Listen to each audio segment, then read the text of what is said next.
We're going to start with the soybean update here where we left off on the 2 videos back. And there's a little bit of wind here, so hope that doesn't annoy you too much. And that is this area here where I said the soybeans weren't coming up real well. And it was right in the old barnyard part and kind of up around just a little bit along the bins there. That's the only issues I had in all my soybeans. And I had told you last time that the beans were coming in the rows after we had gotten a rain, and that's true. See, this one came up here. However, there were other beans that were coming up I was showing you that actually were very diseased and never made it through. Here's one. And I don't know which disease it had, but basically they just died off. This one is crumpled up here. It's all dried up already because this happened pretty fast. And that's where I said you want to make sure you have a fungicide on your beans if you have an area like this. And so I've always made sure I've had a fungicide on this area. This year I didn't have the bean I was planning on putting here. I didn't, because we didn't plant this when I wanted to, and the bean I put here then didn't have a fungicide on it, and so those beans didn't make it. They were coming through the soil and ended up dying off. There are some that are still coming through, leafed out right underneath the ground here, is still coming through. But then here, another one just died off. It's all diseased off. And then you got a few of these beans that are sitting on top here. I actually told you I had just hand spread out some beans. Those had fungicide on them.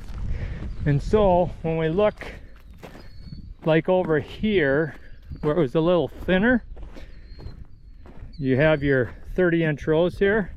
And then in between those, where I had a hard time getting those to come up, I spread these out, and so they came. Because there were cracks in the ground, they just rolled into the cracks, and when it rained, they started growing. So this will fill in a little bit more. Now this is just a small spot. If I would have had a large area like this, I would have basically had to have replanted it, because I wanted to leave it that way.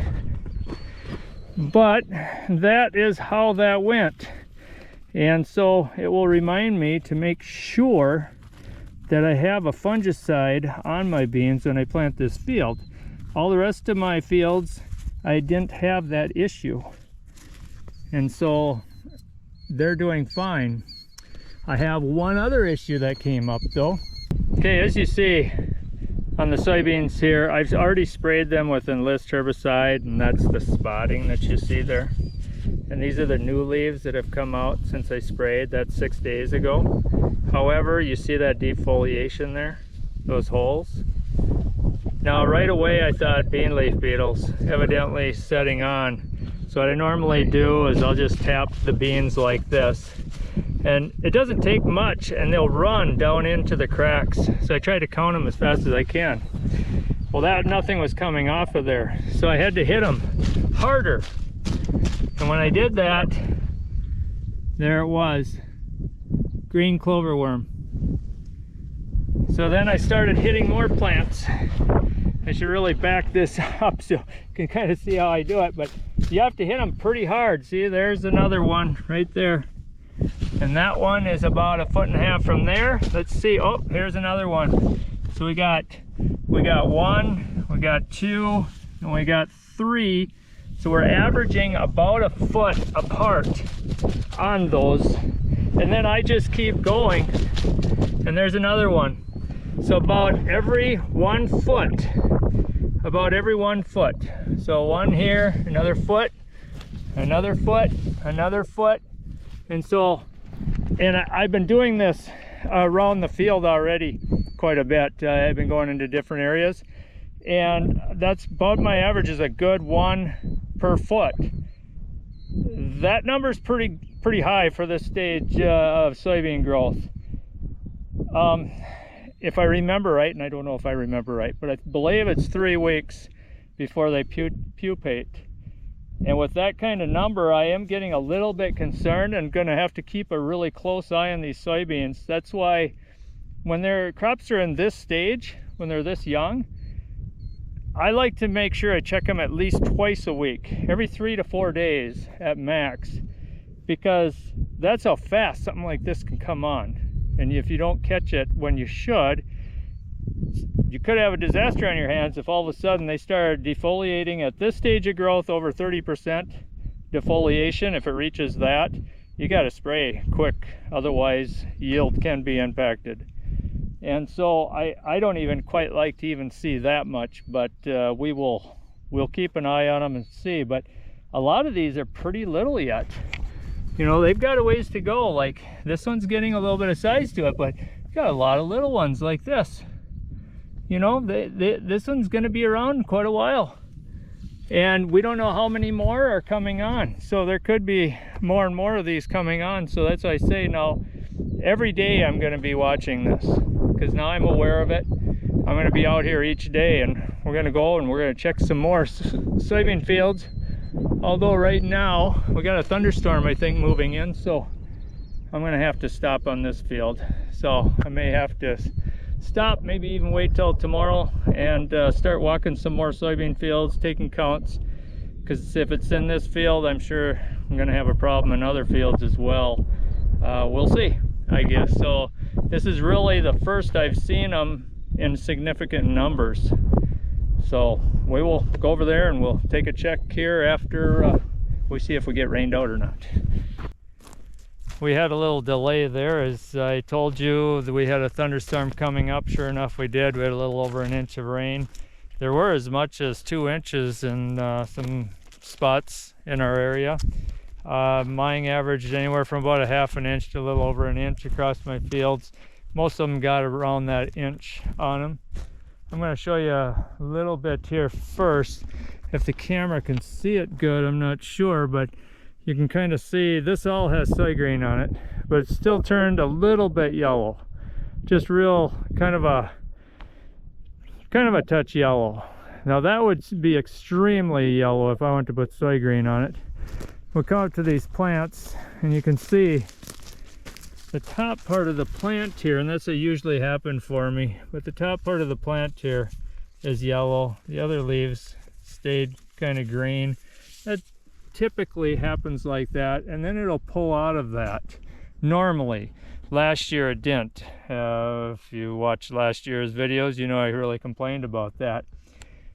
This is corn soybean rotation.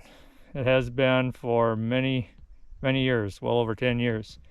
I'll go across the road next after we're done with this one, and I'll show you that one had 2 years of corn on it coming back in, and I'll show you the difference, because over there is extremely little, very little yellowing, and that iron chlorosis ground is worse than what this is. And so that proves to me that just taking it out of soybean production for at least 2 years minimum adds a great deal of, I should say, lessens the stress on the soybeans, because you're probably reducing your nematode counts, which I got the nematode counts back from over there. I think there was around 2,600 this spring after 2 years of corn on corn. That's a reduction, but it wasn't as big of a reduction as I thought it would be, because where I had a corn and soybean rotation for 30 years or more, over across the section, or on the other side of the section, I took that sample, now that it's back into corn, had beans on it last year, and that one was actually 1,000 counts less, which was really interesting. I hadn't anticipated that. So I'm just going to continue to take the counts again. Probably next year I will, and then I think I'm going to try to do it 2 years of corn on corn again there, and then roll it back. We'll see how it goes. I'm going to take a look here. I'm not seeing as much defoliation in these soybeans here as maybe I was at home. Of course, some of these spots maybe I am, but maybe not quite as consistent. We'll just see if anything knocks off here of clover worms. So again, at least 3, 4, 5 good hits on the beans. Okay, I'm not seeing anything there. And we're just, you know, we're seeing a few holes here, but not like at home. There it is. There, I knocked one off. You can get that in the camera. There you see that one right there. Okay, so there is a few here, but not like on my home farm. And like I say, to get the clover worms off, you really got to hit the beans pretty good, like you don't have to do for bean leaf beetles. They come off pretty fast. Clover worms can really hang on there.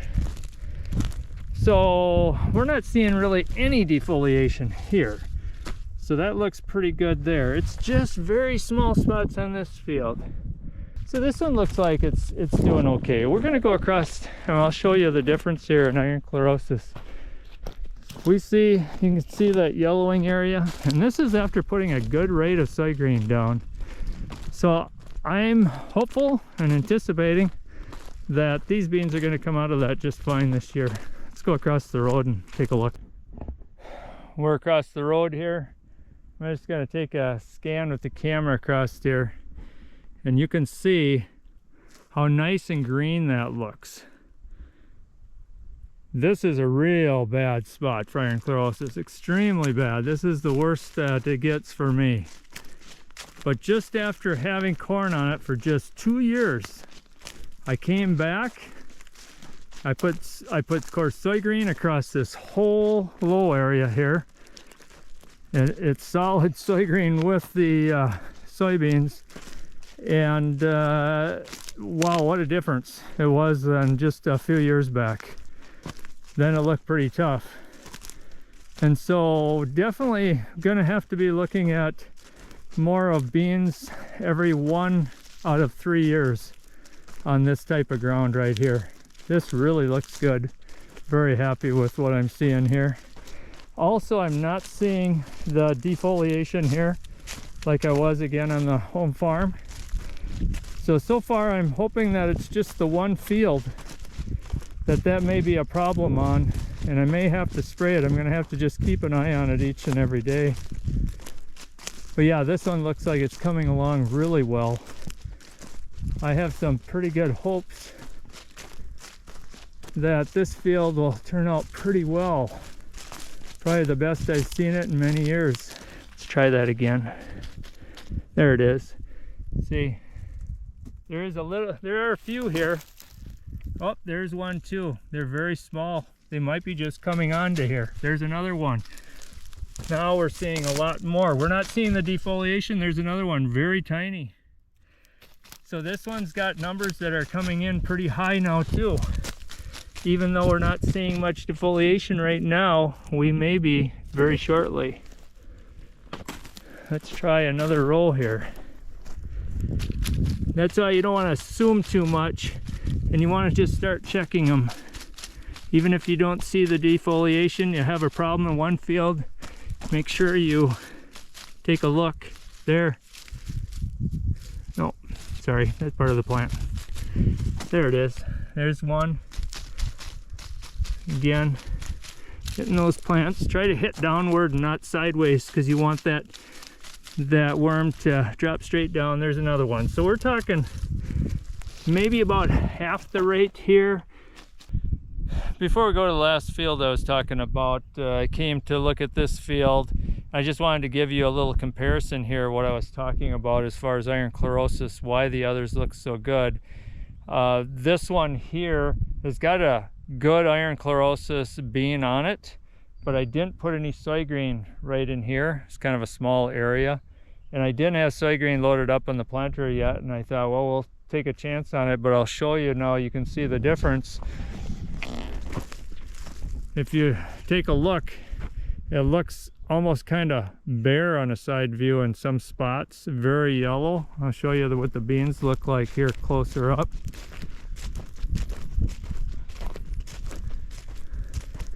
And as I was showing you on those others, there would be some, some yellowing on the top and then some green leaves underneath. As you can see, these plants are really suffering. They're really having a tough time.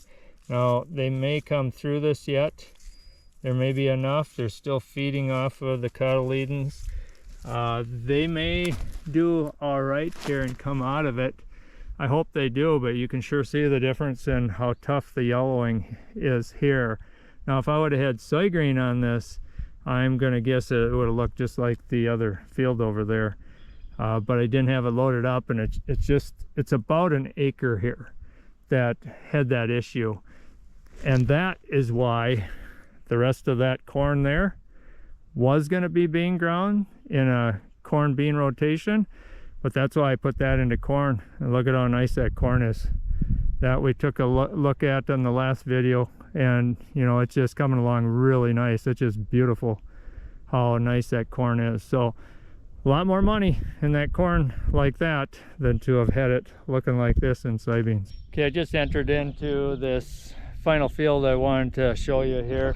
As you can see, we've got some real nice growth here on the soybeans.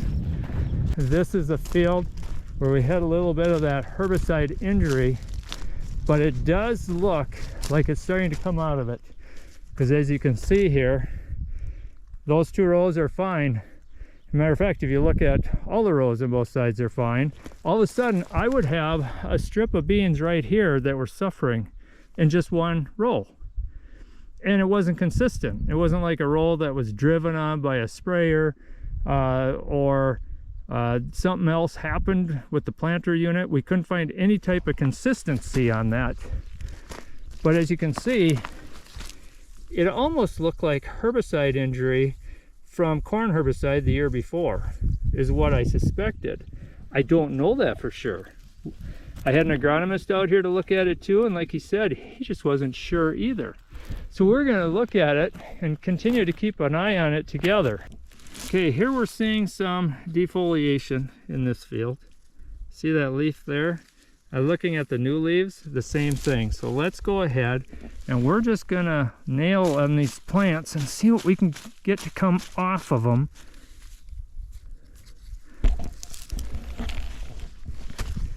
I didn't see anything right there. Let's look. The sun is starting to go down. Let's see if we go this direction.